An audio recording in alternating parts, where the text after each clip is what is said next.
Welcome home, where we provide motivation, inspiration, and motivator after motivator after motivator. Here at America's Next, I have Amir Williams here with me today. How you doing, Mr. Williams? What's going on, man? What's up, Sad? How you doing? I'm doing quite well, quite well. To all our viewers out there, I know it's been a long weekend. Guess what, ladies and gentlemen? I had a newborn baby this weekend. Her name is Sing Riley. So that happened in my life this week. And Congratulations.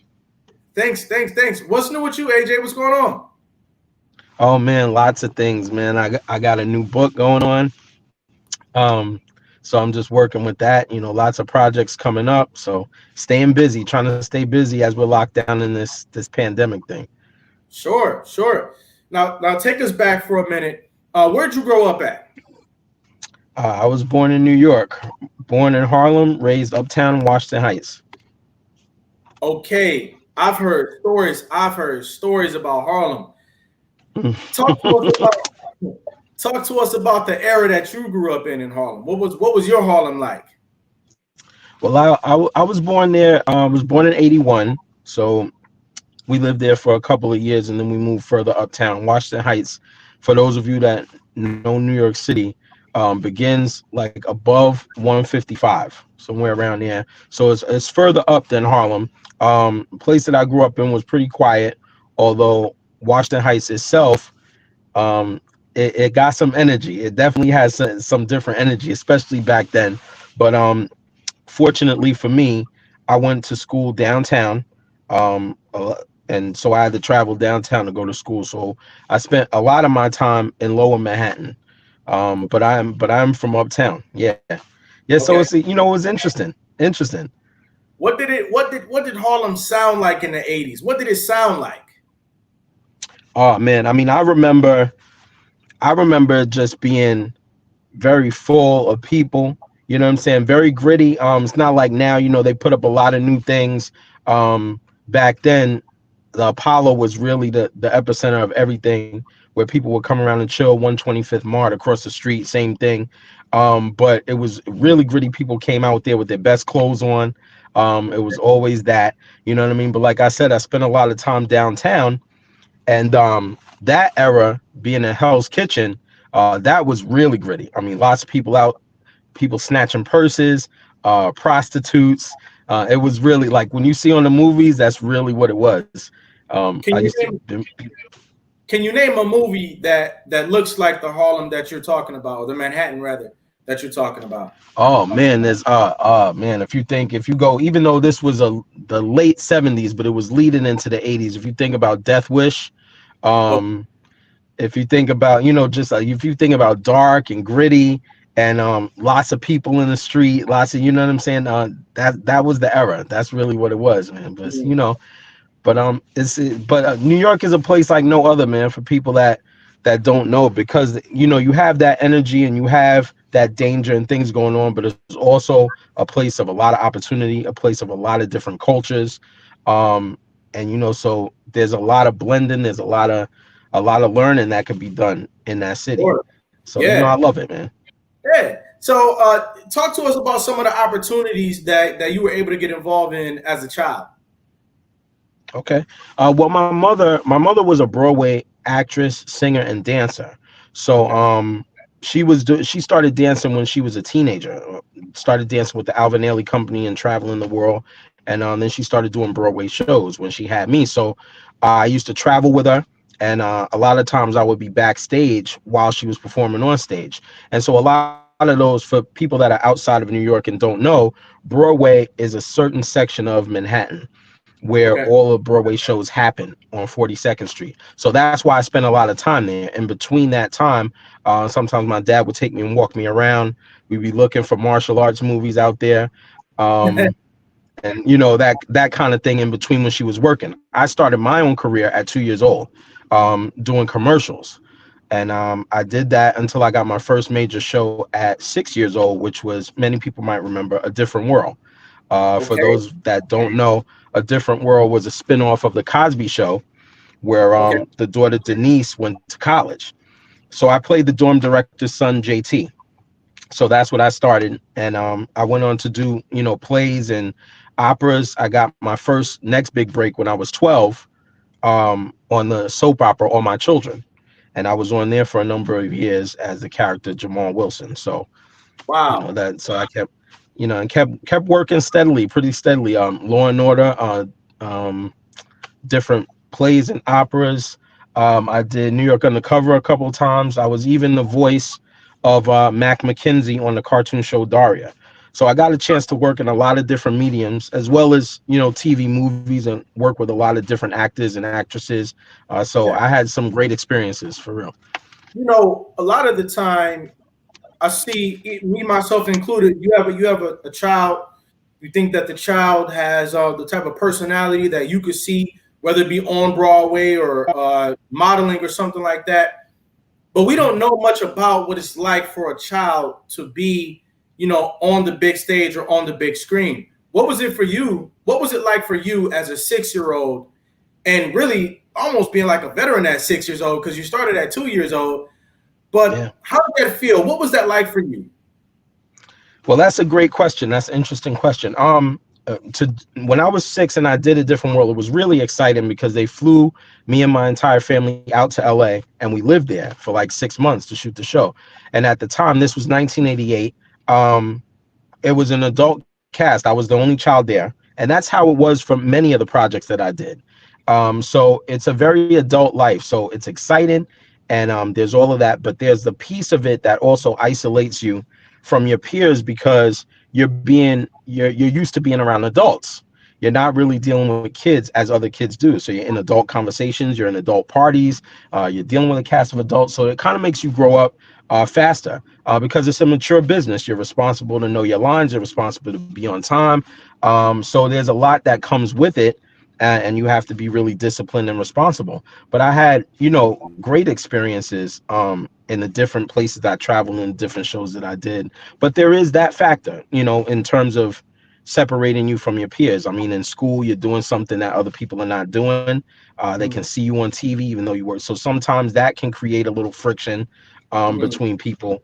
Even, it does. You know what I mean? It's a product of that business. And there was a point where I was really recognizable, like going through the mall or through the street when I was on My Children, because it's something that everybody watched, and I would get fan mail and I would get recognized. So there's a lot of responsibility that comes with it. You have to be mature. You have to have, in my opinion, you have to have parents that watch out for you and teach you, principles and morals to go along with that.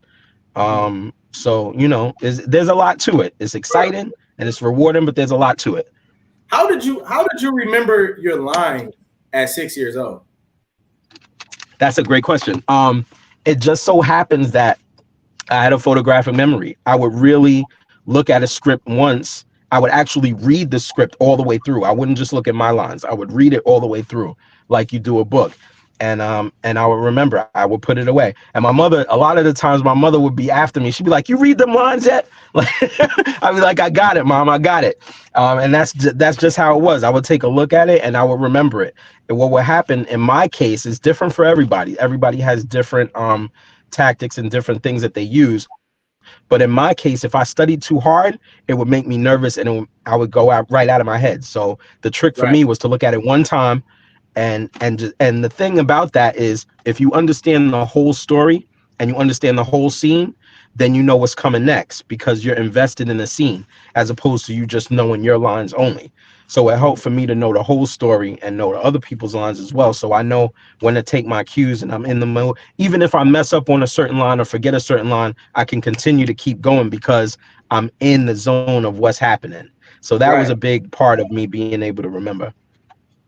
When you talk about your ability to acclimate to an environment such as a movie set or a TV show set, it makes me think. look at what this 6-year-old was able to do.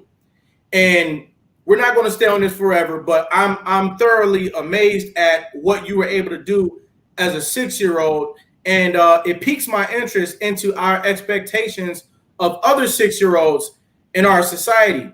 If a 6-year-old in your case is somebody who can memorize lines, be punctual, memorize an entire script, um, then I think it stands to reason that 6-year-olds are they're quite the talented people out there. Would you say that too? That's very true. And I mean, even in today's world, because we have the internet and because we have, so much information at their fingertips, kids are even more advanced than they Mm, were at the time when I was. But as you bring that up, I think it's important for us to consider and remember the flip side of that coin is because they can do these amazing things, we tend to think that these 6-year-olds or whatever age they are more mature than they actually are. And mm, what that does is that forces them to breeze past their natural development as children. And mhm, sometimes we can expect too much of people that are young.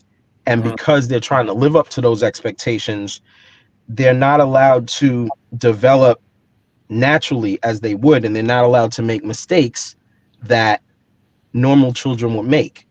You mhm, see, it's like if a normal child tells a lie, that's something that we expect. But if a child that is on TV or a child that is doing something very spectacular at that age tells a lie, we will tend to challenge them or punish them harsher because we expect they're supposed to know better. But we got to remember that they're still 6.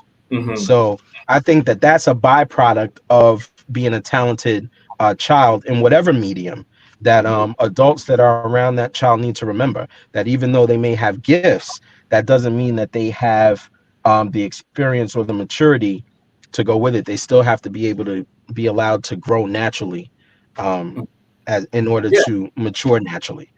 sure. I mean, you bring up a great point. Like, we have to remember that children require the appropriate developmental work and developmental activities for their age, no matter what they might be into. So Mhm. I definitely hear you there. And I'm also thinking that your entire perspective was opened up at a young age, and that probably made you a leader amongst your peers. Is that true? Yeah, to a certain degree. I mean, I always was the type of person that I knew what I wanted to say. I knew what I wanted to do. Hmm. Um, Even when it came to acting itself, like a lot of times I'd be on set and directors would tell me to do something or say something a certain way, and I would tell them that character wouldn't do it that way, or they wouldn't dress like that, or they wouldn't, you know what I mean? And so even then I was already um shaping myself up to direct, which was always my dream, to write and direct. And so yeah, for in that way you could say I was. I mean, even in school, I took lead in certain things. It's just my nature, you know what I mean? But that has a byproduct to it as well. Hmm. That can be looked at as a positive quality, but sometimes it rubs people the wrong way. And if you have that quality, you have to be able to use it. What's the word that I'm looking for? You have to be able to use it with being responsible as you're using it, because you realize that that's something that everybody doesn't have, and sometimes it can rub people the wrong way. So Right. it takes some maturity and it takes some time to learn how to use that quality properly. But yeah, you could say that I definitely always had that with me and that in me. Hmm.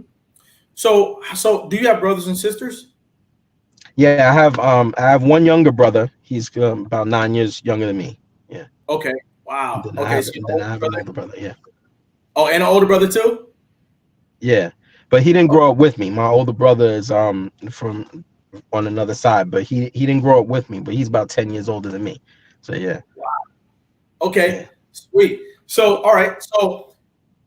So then what was middle school like for you? I mean, you must have felt really established as a person. At what point did you realize that you wanted to be in media? Had you already figured that out by middle school? Yeah, I mean, by the time I was in middle school, I mean, you could say you're talking about from 11 to 13. That was when I was doing a heavy amount of my work. I got one of my first movies at about 10 or 11, Daybreak, an HBO movie with Cuba Gooding Jr., Omar Epps, Moira Kelly, Martha Plimpton. And that was my first major role. I had to do stunt training for that. I died in that movie. So there was a lot going on. There was gunplay in there. There was a lot going on. It was very exciting, especially for an 11-year-old. And at that time, I was in junior high.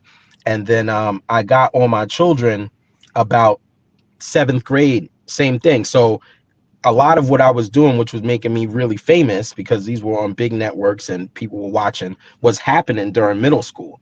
So that was that was a lot of transitioning, getting adjusted to that. But I still kept my mind on my schoolwork. I still excelled. But it was definitely interesting. And these are not things that every 12, 13-year-old is doing. So and I went to public school. I didn't go to private school. I went to private school when I was very young, but by the time I reached junior high, it was public school. So I took the train to school, no limos. I took the train to school. I went to public school. I took the train home. You know what I mean? So there was that. So I'm really a city kid, man. I grew up here. I ride the train. I did all of that. Right. And I mean, I'm sure you dealt with some adversity from your peers because you were on TV. It's like everybody's sitting in class and you got a kid next to you thinking, "Look at him! I seen him on TV last night. Now he's sitting next to me." Everything, Yeah.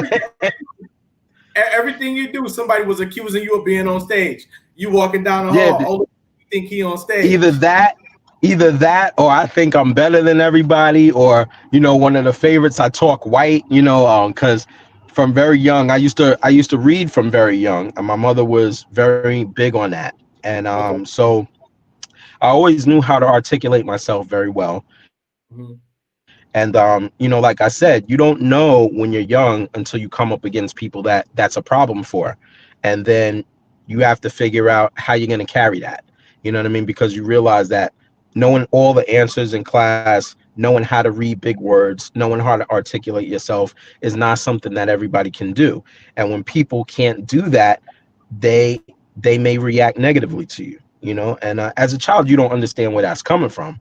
But Right. as you get older and you understand people's backgrounds and what people are forced to grow up in and what they're exposed to and not exposed to, then you understand why somebody might antagonize you for something like that. But that is part of the burden of it. That's part of the flip side of having those gifts, or having those talents, or having that exposure that young. Those are some of the things you got to deal with your Hmm. peers.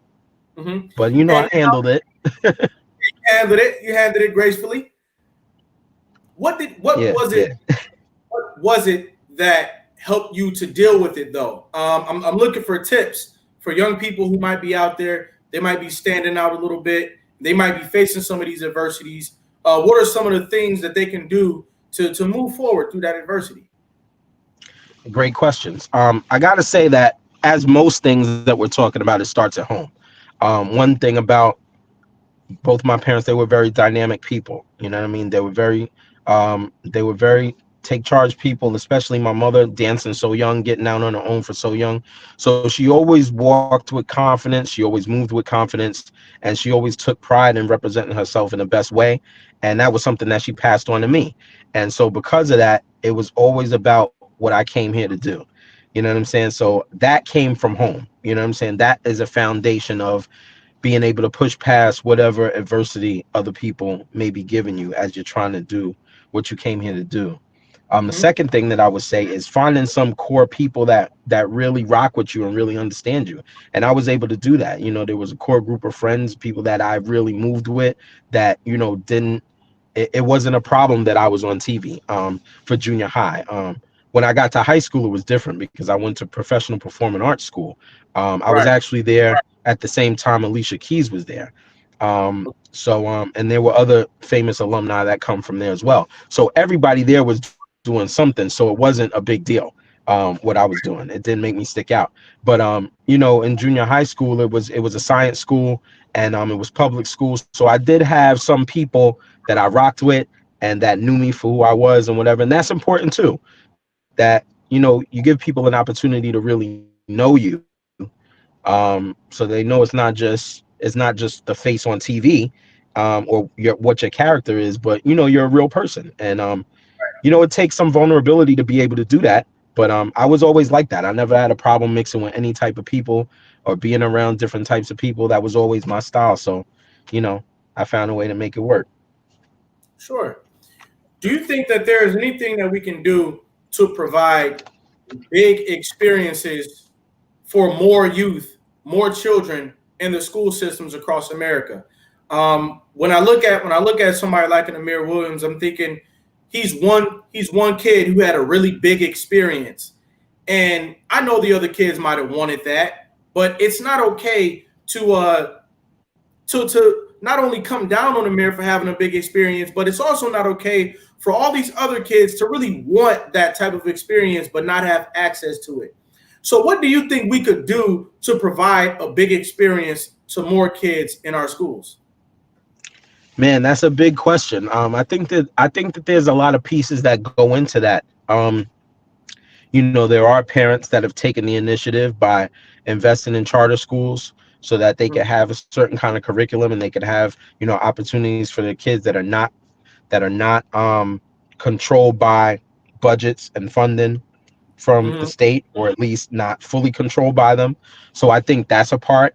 um Exposure is a big part too. You know what I'm saying? Sometimes kids are not aware that they may be into something, or that something is a possibility, because they just don't see it.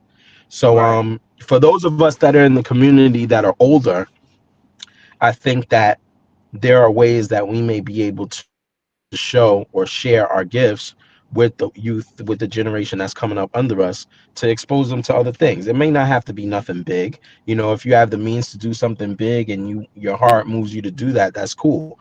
But sometimes it could just be a simple mentoring, or it could just be, encouraging the gifts of those younger than you. The Mhm. gift to write, the gift to play ball, the gift to paint, whatever it may be. And those in the home, to encourage those too. Even if it's something that you might not be interested in. You got to let your kids see what they might like. You know what I mean? They go through phases. And so I think all of us as a community can do little things like that. Especially if there's younger people that we know, that we're close to, we can encourage those gifts, take them places that support those things, show them things, art shows, or dance shows, or things like that. And, I came up that way, so it seems like nothing to me. But then I realized later that everybody didn't go through that. Everybody isn't exposed to that. So to the degree that Right. we can, I think it's our community's responsibility to do that, to show our youth what we can show them, something different, to encourage their gifts. Yeah, absolutely. I think that's another great point by you, that everybody wants to feel like they're a part of something. Everybody's not going to want to feel like they're a part of the biggest show in town, but everybody wants to feel like they're a part of something. And maybe it's Yeah. just making sure that more of our young people is a part of something. Is each and every one of these young people a part of something? I think that's really big. That's really big. Yeah, yeah, definitely, man. I mean, I go to open mics. I've gone to them for years. And there's a lot of talent, man. There's a lot of young men and women doing their poetry, spitting. They got crazy bars. They got a lot to offer. And so that's that those are some of the small ways that we can support, because there are young people out here really doing art, all types of art. And so when we see places that they're displaying their art, we need to go and support if we can, because that encourages them to keep going. Sure, sure. Okay. So how did this all parlay for you into high school? What did you do in high school? What was some of your biggest achievements or memories from your high school era? Oh, like I said, high school was great, man. The high school I went to was called Professional Performing Arts, down on 48th and Manhattan. And like I said, at the time that I was there, Alicia Keys was there. Probably finishing probably junior, or yeah, probably junior year when I joined, or sophomore year. And then later on, Claire Danes also went to that school, very famous actress. So those of you that know, Jesse Eisenberg later went to that school. So everybody that was at that school was either dancing, singing, playing an instrument, or acting, sometimes doing more than one of those. And so being in an environment like that, it made what I was doing seem a lot more normal. So all of us understood each other's language because we were all artists, and a lot of us, many of us, still keep in touch with each other and meet up with each other. In fact, I was just at a function a couple of days ago with some of my people from high school, so it was a great time. And at that time, I did a couple of operas at that time.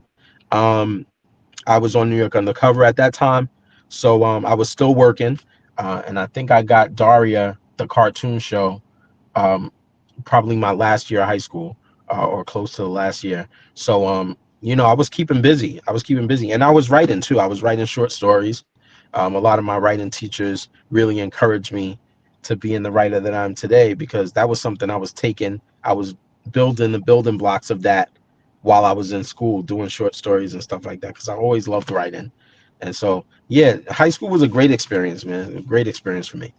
I'm wondering how you were getting involved in all these projects. Did you have a manager, and what did that manager do? How were you getting involved like this?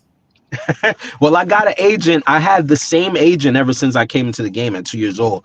I started with two young ladies that were at an agency, and then they formed their own agency later, and I followed them. So what would happen is, typically on a day, I would have auditions after school, and I would go downtown to those auditions.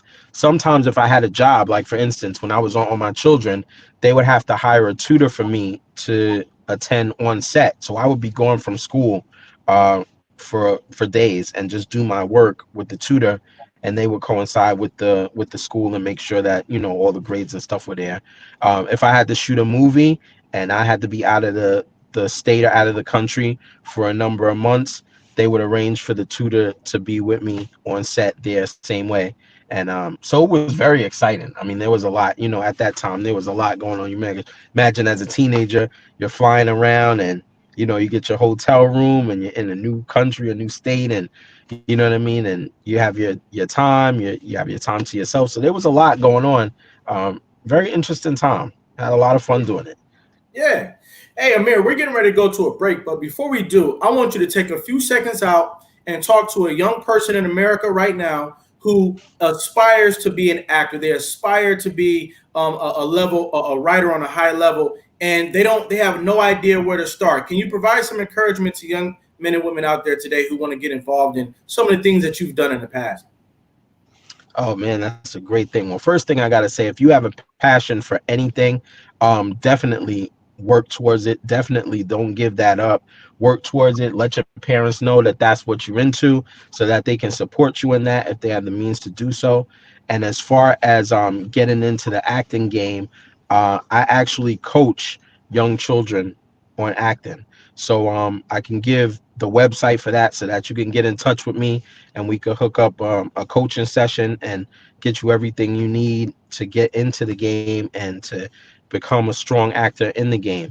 That's something that I do also. So, I'll let you know. I guess when we finish up the end, I'll drop the website for you, so that everybody can get that and get in touch with me, because I love to help young people coming up that is trying to do what I did. That's right. Ladies and gentlemen, we're talking to Amir Williams, also known as AJ Williams. This man has a variety of experience and a lot of wisdom when it comes to media, movies, writing, directing. Tell somebody that you know to get to tune into America's Next Motivator right now. And we'll be right back after a brief message with AJ Williams.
America's Next Motivator.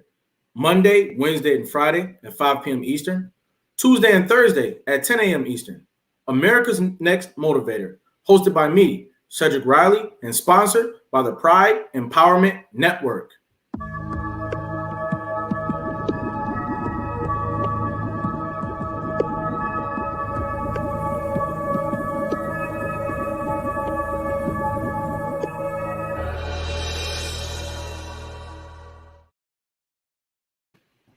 And we're back. AJ, how you feeling out there? Good, man. Doing great. Thank you, man. Sure, sure. Now you said you started writing when you were in high school. When and where did you write your first large body of work? Well, actually, I started younger than that. I started probably doing short stories at about 11. I used to read a lot of novels coming up, and one of the things that I read consistently was there was a writer called R.L. Stein. Many people might know he wrote the Goosebumps series, but he also wrote a more edgier series called Fear Street, which was a bunch of murder mysteries, and that was the thing that I read, and so that influenced my writing heavily. So I started writing short stories that young, and then when I got to high school, I started doing it more for English class and stuff like that. Um, probably probably about 16 years old was when I wrote my first movie, and that was me getting my feet wet into trying to do something really big. Um, and so that was the first time that I wrote a large body of work, as you say, 16 years old. Uh-huh. You said you wrote a movie, huh? What was the name of it? Uh, what was the name of that movie, man? It was called I think it was called the Fifth Amendment, something like that. Okay. Something like that, Wow. yeah. Yeah, Yeah. but Sounds there were elements that I kept in there that I've used in in newer projects. Yeah. uh-huh.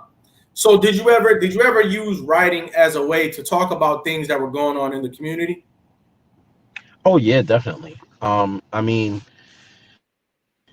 one of the things that I always wanted to do with my writing, and one of the reasons I wanted to become a writer and a director, was because I wanted to have some control over the narrative, the stories that were told about children, and the stories that were told about my people. And one of the things about the acting game, which is one of the things that are not great, is a lot of times people that are telling stories about children and telling stories about people of color are not either one of those. So they tend to be typecasts in a certain way. And I realized that I was always playing characters that were like in need of help, or confused about who they were and needed an adult to save them. And at a point when I had gotten to have more than 10 years in the business, I started to get tired of that.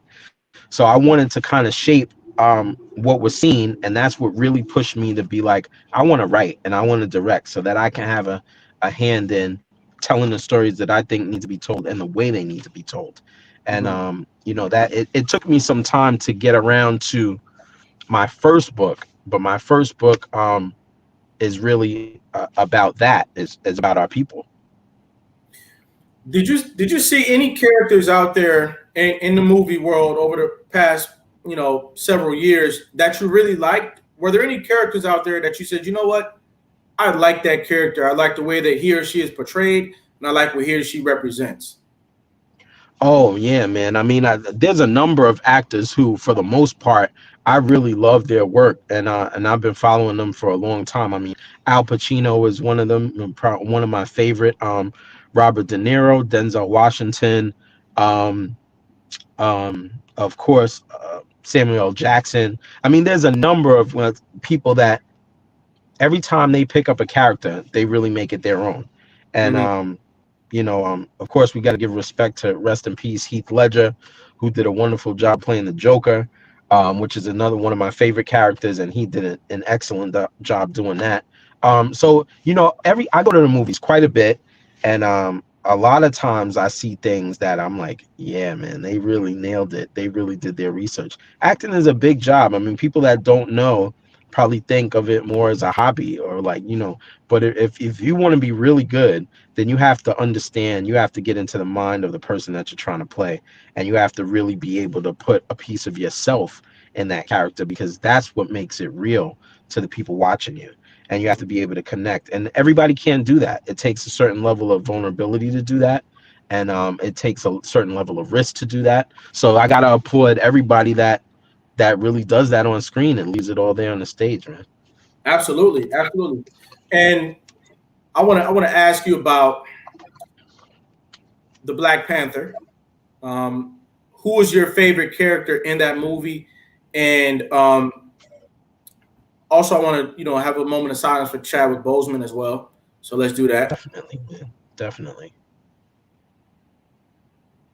But I thought that there were some very strong characters in that movie. How did you feel about the legacy of Black Panther, culminating with that actual movie? And who was your favorite character in it?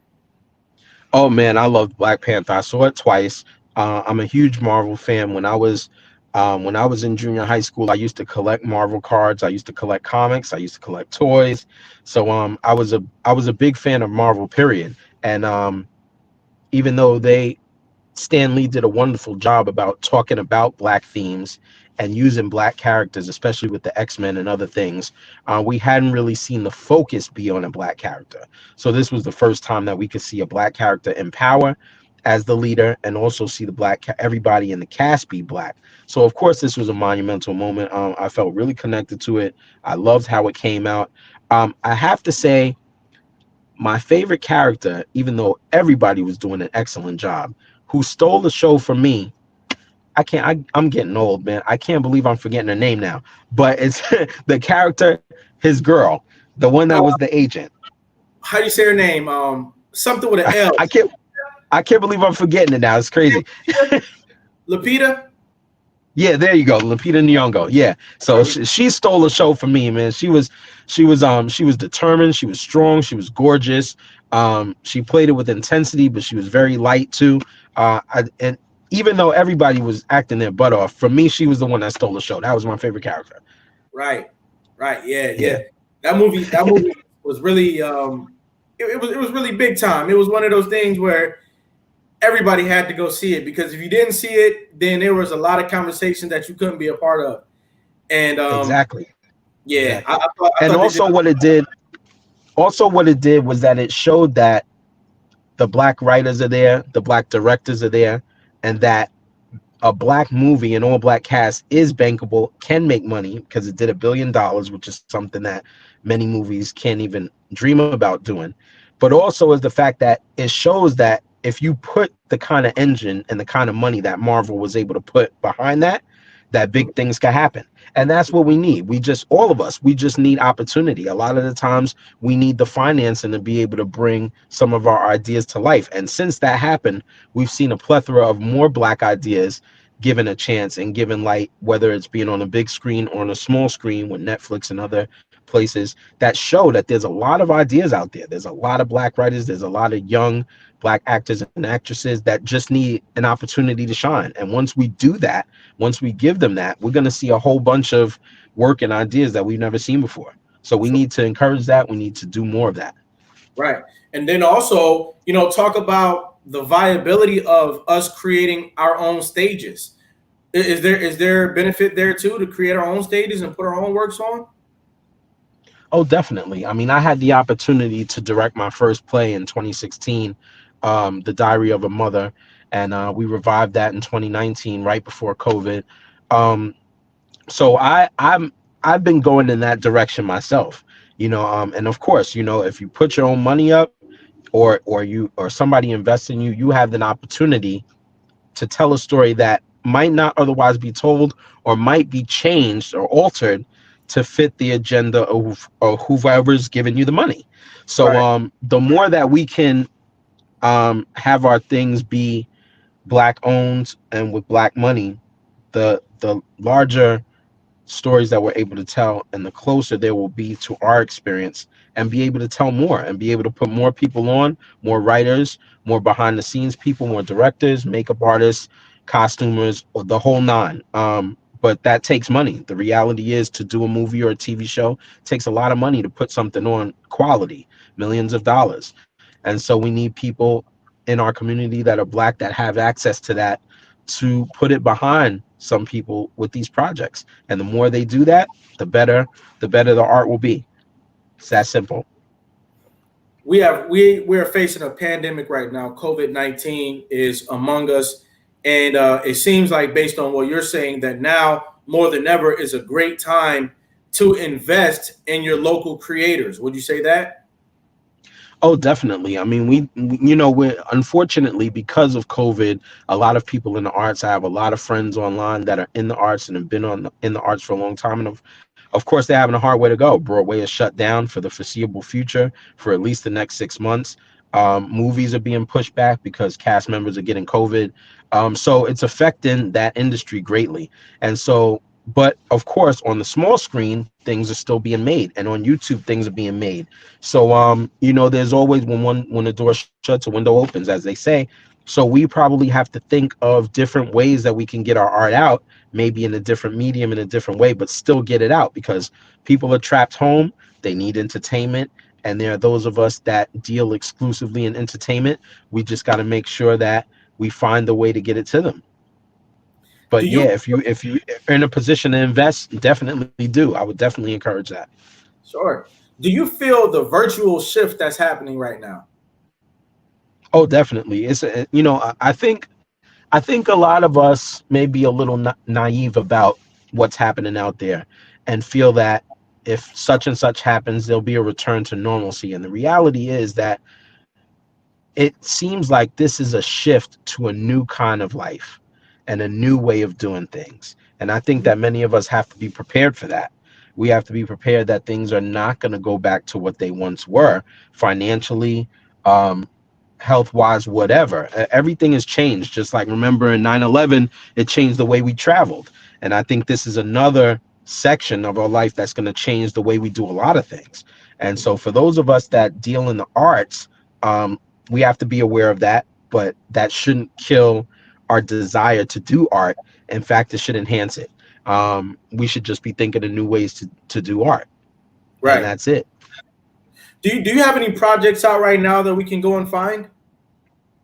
Oh, definitely, man. So my first book, which I wrote in 2017, is called Flame of Retribution, Okay. and this book is fiction, but it dealt with um, the shooting case of Sean Bell in 2006. Many of you might remember he was killed the night before his wedding. 50 shots killed him and shot his two friends in the back. And I was inspired to write something around him and his widow, because his widow, Nicole Paltry Bell, kept his name alive for so many years. And I thought that she was so interesting that I wanted to build a character around her, and bring light to that case and other cases as well. So that book is available on Amazon, Flame of Retribution. If you want a signed copy, you can DM me at Nation of Flame, Nation _of _flame on IG. You DM me there, and I'll get your address and everything, and get you a signed copy. So that is available. And I just dropped a new book, which just came out a couple days ago. I actually have it here. This is called The Bates Theory. Now, this book is not fiction. This is nonfiction, and this is important because this is a new medium for me. But I felt it was something important to do. It deals with men and their relationship with their mothers, specifically toxic Wow. mothers, and Whoa. how that shapes our viewpoint of ourselves and our viewpoint of women. So I wanted to get into that because I feel like now we're in a time where the communication and the dealings between men and women are at an all-time low, and I think, and one of the things that will help to get us back on track is understanding a man's origins. And to understand a man's origins, we got to understand his relationship with his mother. That's Wow. his first woman in his life. So I wanted to get into that, and open that conversation up and get people talking. So that's my new Yeah. project, the base Well, theory. if we can, let's open that conversation up right here, right now on America's Next Motivator, and let's unpack some of it. What is a toxic mother? Ah, man, great question. So I go deeply into that. In fact, if I can just open the book Sure. first, you get the introduction is your mother toxic? And then that question is designed to get the grown men to ask themselves, um, what is my relationship with my mother right now? When my mother calls me, do I feel uplifted or do I feel drained? Is she pouring into me me or is she manipulative? Is the relationship between us healthy or is it unhealthy? So my problem with this book is to break it down so that you as a man can identify, just like you would with any relationship, a friendship, a romantic relationship, the first woman in your life, why would you not examine if that relationship is healthy or not? So the first question in here is designed to get the man to think, is my mother toxic? Chapter 10, the last chapter, is are you a toxic mother? So that question is for the women. So for the women that read this book can identify certain behaviors and see if they're doing them, or if they're not doing them, to identify if they're toxic or not. Some of those behaviors are manipulation, um, um, just making yourself a primary force in his decision making, not allowing him to make his own decisions, degrading, belittling him, a host of things that you can be doing to your grown son right now that can have your relationship be toxic, and examine whether you did those as a child. So if you did those during his developmental years, no doubt that is a big influence on how he feels about himself and how he feels about women, because remember, you're the first woman in his life. So I think this question is very important to understanding the modern male, and for the man to understand his own psyche and examine his own thought process and unpack some of that, as you say. You know, men and women, we engage in all types of conversations, and we'll touch on a whole lot of subjects, but we don't want to touch on our mother. So No doubt. yeah, I think that you're getting into a vein that is very critical, and I think that the conversation that you have there can have a whole lot of potential.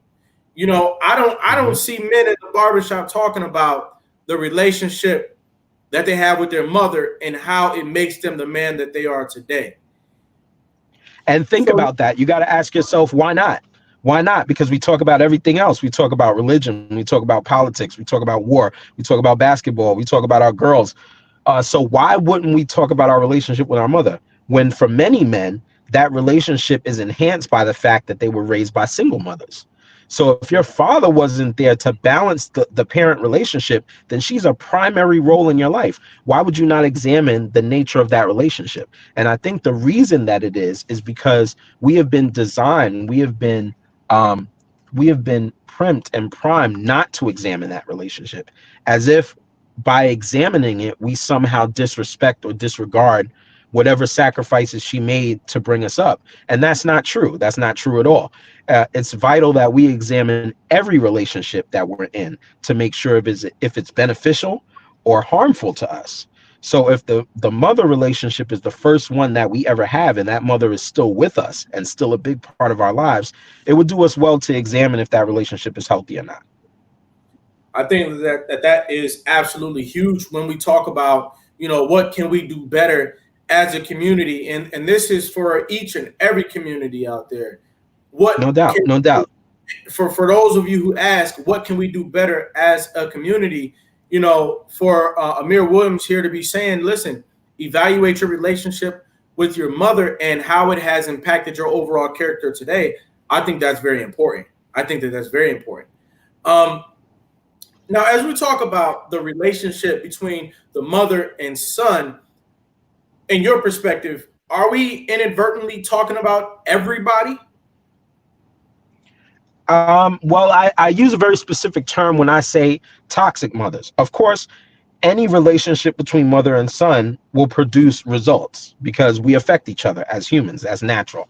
But what I'm examining in this book is specifically toxic mothers because I'm dealing with harmful behavior. So, we're talking about violent behavior, neglectful behavior, physically abusive, sexually abusive, mentally abusive, all of those things that I've heard as I've built with different men that it's undoubtedly affected their lives, but they won't speak on it because they've been trained not to speak on it. But it affects because they're not able to confront their mothers about what they went through.